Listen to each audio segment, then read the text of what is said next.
स्थान भैरवपुर के जंगल से आगे एक छिपा हुआ मार्ग। आदित्य, शिवाजी महाराज, तानाजी और उनके 7 विश्वस्त योद्धा साधु बाबा के साथ जंगलों में बढ़ते गए। साधु बाबा उन्हें एक पुराने मार्ग पर ले जा रहे थे जो सामान्य दृष्टि से अदृश्य था। चारों ओर धुंध, जंगली लताएं और समय से ठहरा हुआ सन्नाटा। साधु बाबा रुके और बोले, अब से हर कदम तुम्हें तुम्हारे भय, इच्छाओं और अतीत से टकराएगा। काला कंगरा तक पहुंचने का मार्ग सीधा नहीं है, ये आत्मा की परीक्षा है। पहली परीक्षा, बलिदान का झरना एक गुफा के भीतर से गिरता हुआ झरना, लेकिन उसका जल रक्त जैसा लाल था। झरने के पास एक पत्थर पर लिखा था, जिसने खोया है वही प्रवेश कर सकता है। आदित्य ने जैसे ही कदम आगे बढ़ाया, एक छवि उभरी, उसकी मां जो एक युद्ध में मारी गई थी। आवाज गूंजने लगी, क्या तुम मुझे भूल चुके आदित्य? आदित्य के आंसू बह निकले, पर उसने झरने में कदम रखा। उसकी पीठ पर झलता सूरज और अधिक चमकने लगा। पानी उसे निगल गया, पर पल भर बाद वो दूसरी तरफ खड़ा था, भीगा हुआ लेकिन जीवित। दूसरी परीक्षा, राजा की सच्चाई। अब शिवाजी महाराज के सामने एक द्वार उभरा, जिस पर लिखा था, सच्चा राजा वो नहीं जो राज करता है, बल्कि जो त्याग करता है। द्वार के पार एक दृश्य, महाराज का पुत्र संभाजी, घायल, अकेला।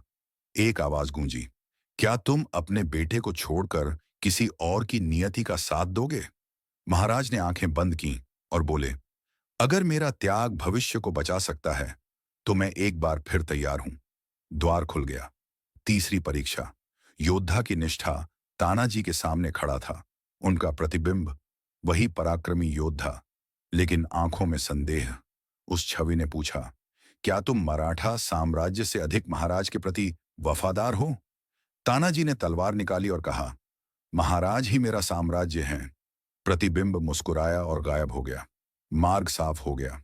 काला कंघरा का द्वार, घने अंधकार के बीच एक विशाल पर्वत की चोटी पर वे पहुंचे। वहां एक महाकाय पत्थर का किला, जैसे समय ने उसे निगल लिया हो, पर अब भी जीवित हो।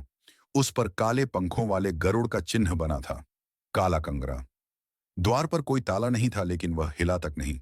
साधु बाबा बोले, अब अंतिम मोहर खुलेगी जब विरासत और स्वराज्य एक साथ हाथ बढ़ाएंगे। आदित्य ने शिवाजी महाराज की ओर देखा और दोनों ने एक साथ हाथ बढ़ाया। जैसे ही उनके हाथ द्वार को छुए, पूरे किले में कंपन हुआ।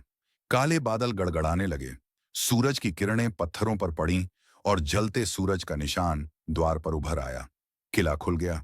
अंदर एक विशाल प्रांगण और बीचों बीच एक पुरानी समाधि।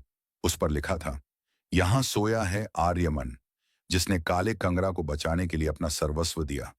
उसका वंशज जब लौटेगा, श्राप जागेगा और इतिहास निर्णय लेगा। अचानक धरती कांपी और समाधि फट गई। अंदर से एक प्राचीन राक्षसी छाया निकली, आंखें आग जैसी और शरीर से धुएं की लपटें निकलती। वहीं था श्राप। साधु बाबा चिल्लाए, अब या तो आदित्य मरेगा या अमर बनेगा। क्या आदित्य श्राप से लड़ पाएगा? क्या काले कंगरा का खजाना वास्तव में कोई धन है या एक और रहस्य? क्या शिवाजी महाराज का बलिदान सचमुच सामने है? जवाब मिलेगा अगले भाग में। पार्ट 5, विरासत और वध।